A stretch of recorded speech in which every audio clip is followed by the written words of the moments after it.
Hello and welcome to the Daily Brown Bag. Today we're going to be talking about the top 3 things businesses should do for their website. I'm Chad Hill and I'm joined by Adam Stetzer. Hey, good afternoon, Chad. Welcome to the Brown Bag. Yeah, small businesses are asking us every day, Chad, through our customers, through our SEO reseller program, how can I be better prepared to do online business? They're all bemoaning the fact they don't get as much business from their website as they want. And we know, Chad, they're really tight on time and resources, and we can't ask a lot of them. But these stats are pretty astounding in terms of what people aren't doing and what they need to tune into. Just catch a couple of these. 93% of small business websites are not mobile ready. That's from a very reputable research source. 60% of small businesses don't even have a phone number listed on their site. 3/4 of them don't have an email contact address. 43% of business listings are missing or have incorrect addresses. These are some basic things here, and I think if you want to do better online as a small business, you have to understand how people are searching for you. 4 out of 5 consumers use search engines to look up local information. This is addresses, hours, directions, but they also use local search on their smartphones, and the behavior is really shifting quite a bit here, Chad, that people are now starting to do a research process before they purchase something that might include time on their tablet, time on their smartphone, and time on their desktop. And in fact, another study shows that the average consumer will utilize over 2 different sources from a different platform before they'll zero in on a local business that they're going to visit. So there's a whole lot of data talking about the behavior. What's critical for our local business customers to be doing? Well, there certainly is a lot of stuff, and then, like you said, there's the bare minimum, so let's hit that first, and there's always ways to grow from there. The first one is to really start with that website. You mentioned that it is and still will be the hub of your online presence. It's essentially your online storefront. You need to make sure that that's a well-kept, clean, and inviting place for people to come and learn about your business. So a couple things there. One is you want to make sure that you test it on these different mobile devices.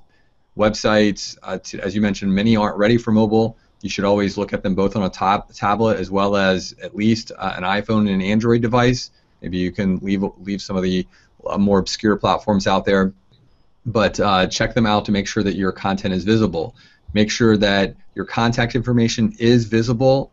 Usually best practice is to put it at the top of the page. Certainly make sure that you can find it on a mobile device as well as a desktop. You also want to take care of your basic on-site SEO. So instead of being less specific and forgetting to mention what cities and places you service, make sure that you go back over and you identify the keywords that people might be using when looking for your business. Make sure those keywords exist on your website. And then, of course, one of the other things that's really important these days is testing the speed of your website.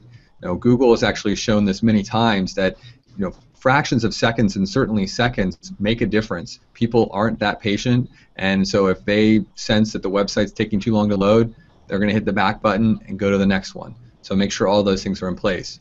Once you have that, certainly make sure that you've claimed the local listings. That's usually the low-hanging fruit for many businesses, is go to Google My Business is what they're calling it now, and make sure that you've verified and claimed your listing there.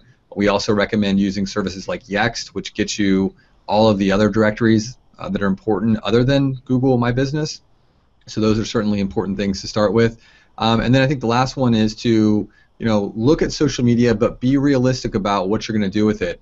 It's more important to pick one social media platform and stick with it than going out and claiming all of your social media profiles, putting the icons in your website, and then never actually doing anything with it. And then aside from those 3, I think once you get all that in place, you need an ongoing strategy for, again, keeping your website up to date, putting fresh content, relevant information for your audience. That's how you're going to get those conversions. So that's what we recommend, Adam. Excellent. Those are the top 3 things local businesses need to be doing online.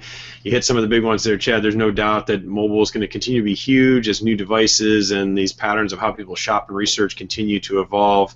You hit the good housekeeping on your website, and of course social has to be in there. We just covered some of that earlier this week. It just has to be a part of your local marketing platform. So that's our coverage for today. Thanks for joining us. We'd love to hear from you, and we'd also ask that you subscribe.